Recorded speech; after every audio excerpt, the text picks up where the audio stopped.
Hello friends, welcome back to my channel. So चलिए, आज मैं देने वाली हूँ आपको RRB PO mains self given analysis. तो अभी अभी मैं घर आई हूँ, ठीक है। और पेपर कैसा रहा पूरा डिटेल पे मैं यहाँ पे आपको बताऊंगी एनालाइज करके। सबसे पहले मैं बात करती हूँ इंग्लिश सेक्शन की। इंग्लिश सेक्शन काफ़ी इजी आया था, ठीक है। मॉडरेट भी नहीं, इजी में आप कैलकुलेट करोगे या इजी टू मॉडरेट बोल सकते हो अगर आपकी इंग्लिश डिफ़िकल्ट है तो, ठीक है। सेकंड हम यहाँ पे आते हैं कि क्वांट कैसा है। क्वांट जो है वो काफ़ी कैलकुलेटिव था, ठीक है। और वहाँ पे टाइम लग रहा था क्वेश्चंस को सॉल्व करने में, बट क्वेश्चन जो है वो डुएबल थे बिल्कुल। इसके अलावा रीजनिंग की बात करें, रीजनिंग के क्वेश्चन काफ़ी इजी आए थे, पजल थी जो आसानी से सॉल्व हो रही थी। और इसके अलावा जो है लॉजिकल रीजनिंग के भी क्वेश्चन थे 3-4। और क्या क्या क्वेश्चन पूछा गया, तो देखो अगर हम बात करें क्वांट की, तो क्वांट में जो है डीआई आपकी एक कैसलेट थी, और इसके अलावा आपकी एक जो है टेबल बेस्ड डीआई थी, और नंबर सीरीज़ के क्वेश्चन थे, मिसिंग नंबर सीरीज़ थी। और इसके अलावा आपकी इनइक्वलिटी के क्वेश्चन थे जो थोड़े नए पैटर्न के क्वेश्चन लगे मुझे। और इसके अलावा जो है अर्थमेटिक था, ठीक है। तो ओवरऑल आपका जो क्वांट का सेक्शन है वो मॉडरेट के कैटेगरी में आप रख सकते हो, क्योंकि काफ़ी कैलकुलेटिव था, बहुत ही आसानी से क्वेश्चन नहीं सॉल्व हो रहे थे, आपको कैलकुलेशन करना पड़ रहा था, ठीक है। सेकेंड यहाँ पे बात करें रीजनिंग की, तो रीजनिंग में पजल के क्वेश्चन सारे ठीक थे, बट आपकी जो लॉजिकल जितने भी क्वेश्चन थे लॉजिकल रीजनिंग के, वो सब मैंने वहाँ पे स्किप कर दिया, ठीक है। तो पजल एक आपकी पोस्ट वाली पजल आई थी, जैसे कि जिसमें क्लर्क सबसे लोअर पोस्ट था और सबसे हायर पोस्ट, इस तरीके से आपको अरेंज करना था। एक पजल आपकी थी जो अनसर्टेन थी, जिसमें नॉर्थ फेसिंग थे, और उसका आंसर 22 आया मेरा। आपका जो भी आंसर आया होगा आप बताना कमेंट में। इसके अलावा रो बेस्ड एक पजल थी जिसमें कि मतलब रो बेस्ड पजल थी, जिसमें 4 फ्लोर थे, सॉरी फ्लोर बेस्ड पजल थी, 4 फ्लोर थे और एक्स और वाई में 2 फ्लैट थे, उनमें अरेंज करना था आपको, साथ ही साथ उनमें वेरिएबल था, ठीक है। तो एक ये वाली पजल थी। तो ये सारे पजल मैंने अटेम्प्ट किए। एक पजल मैंने छोड़ा जो कि स्टार्टिंग में मैंने बताया, जो पोस्ट वाली पजल थी, ठीक है, क्योंकि वहाँ पे मैं बताऊँगी क्यों मैंने स्किप किया।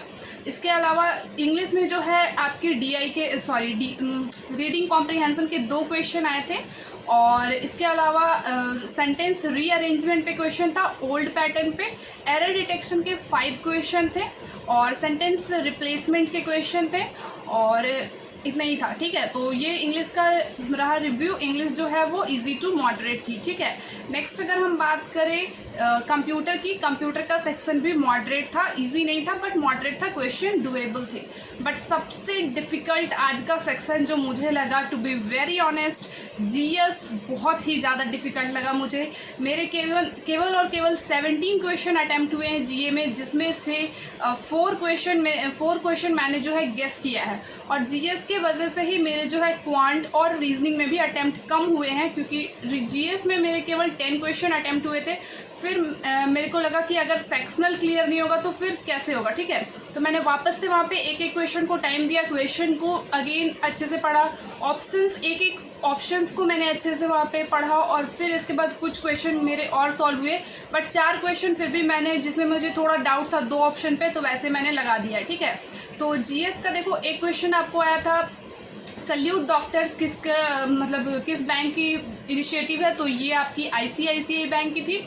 इसके अलावा आपके जीएस में एक क्वेश्चन आया था कि एक एयरपोर्ट से रिलेटेड था कि एक्सीलेंस में किस एयरपोर्ट को दिया गया सेंटर ऑफ एक्सीलेंस, तो इसका आंसर था कोचीन एयरपोर्ट, मैंने लगाया, ठीक है। और इसके अलावा और क्या क्वेश्चन था, काफ़ी सारे क्वेश्चन जीएस में जो है वो आपके बैंकिंग और स्टैटिक्स से थे, और करंट अफेयर्स का वेटेज इस बार काफ़ी कम रहा है, काफ़ी कम रहा है, ठीक है। और कौन से क्वेश्चन आए थे इसके अलावा क्वेश्चन आपका, हाँ, एक आपका स्मॉल फाइनेंस बैंक के नंबर पूछा गया था कि टोटल कितने स्मॉल फाइनेंस बैंक है, तो इसका आंसर मैंने 10 लगाया, बट कुछ लोग बोल रहे थे कि आंसर 11 है, तो आप कमेंट में मेंशन करना कि आपने क्या लगाया है, ठीक है। और इसके अलावा और क्या आया था, और तो मुझे याद नहीं आ रहा। तो जीएस का और कंप्यूटर का मैं शाम को आपको अच्छे से याद करके पूरा दे दूँगी, ठीक है, क्योंकि अभी मैं जस्ट आई हूँ तो मुझे याद नहीं आ रहा, क्योंकि जीएस का सेक्शन ऐसा था जिसकी वजह से मेरे अटेम्प्ट बहुत कम हो गए, क्योंकि मुझे करीब 5 क्वेश्चन क्वांट में और 5 क्वेश्चन रीजनिंग में मैं और अटेम्प्ट कर सकती थी, बट मेरे को लगा कि रीजनिंग जीए का मेरा सेक्शनल क्लियर नहीं हो पाएगा, तो मैंने क्या किया, वहाँ पे स्किप करके जीए को टाइम दिया। और जीए मुझे बहुत ज़्यादा डिफ़िकल्ट लगा। आई डोंट नो कि आपको कैसा लगा। इस पूरे जितना भी क्वेश्चन आया था आज, पेपर का लेवल काफ़ी डुएबल था, इजी टू मॉडरेट था, बट सबसे डिफ़िकल्ट सेक्शन मुझे जीएस लगा, और जीएस की वजह से अटेम्प्ट मेरे कम हो गए। तो अब मैं बात करती हूँ अपने अटेम्प्ट के ऊपर। देखो मैंने जो है रीजनिंग में अटेम्प्ट किए हैं 23 क्वेश्चन, आउट ऑफ 23 टोटल 23 मेरे करेक्ट होंगे, 100% एक्यूरेसी है मेरी, ठीक है। सेकंड कंप्यूटर में मैंने 20 क्वेश्चन अटेम्प्ट किए हैं, मैक्सिमम टू मैक्सिमम 1 या 2, या हो सकता है कि गलत ना भी हो, क्योंकि मैंने गेसिंग नहीं किया यहाँ पे बिल्कुल भी। तो 20 क्वेश्चन कंप्यूटर में। नेक्स्ट है 17 क्वेश्चन मैंने जीए में किया है, जिसमें से कि 4 क्वेश्चन मेरे रॉन्ग है, मतलब मैंने गेस किया, सॉरी 4 क्वेश्चन मैंने गेस किया है, तो अभी मुझे पता नहीं कि वो करेक्ट है या फिर रॉन्ग है, ठीक है। तो ये मैं देख लूँगी, फिर मैं आपके साथ शेयर करूँगी। इंग्लिश में मैंने 20 क्वेश्चन किया है, 20 में से 20 क्वेश्चन मेरे करेक्ट है। मैंने आज आरसी को अटेम्प्ट नहीं किया, और मुझे लगा कि मैं क्वांट और रीजनिंग में ज़्यादा अटेम्प्ट कर लूँगी, बट क्वांट और रीजनिंग जीए के वजह से फिर मुझे बाद में, मैंने जब जीए का सेक्शन देखा तो जीए की वजह से फिर मेरे वहाँ पे भी अटेम्प्ट कम हो गए, ठीक है। और लास्ट में आते हैं क्वांट में। क्वांट में मेरे अटेम्प्ट है 15 में से 15 पूरे करेक्ट है, ठीक है, 100% एक्यूरेसी है मेरी। तो देखो क्वांट में मेरी एक्यूरेसी 100% है, और रीजनिंग में मेरी एक्यूरेसी 100% है, इंग्लिश में मेरी एक्यूरेसी 100% है, बट अगर हम बात करें तो कंप्यूटर में हो सकता है 1 क्वेश्चन या 2 क्वेश्चन, इससे ज़्यादा गलत नहीं होगा। बट जीएस में मैं श्योर नहीं हूँ कि 4 क्वेश्चन जो मैंने गेसिंग किए वो करेक्ट है या रॉन्ग है। तो आप भी बताना कि आपने कितने क्वेश्चन अटैम्प्ट किए। तो ओवरऑल टोटल मेरे अटैम्प्ट कितने रहे हैं? टोटल मेरे अटैम्प्ट गए हैं 95।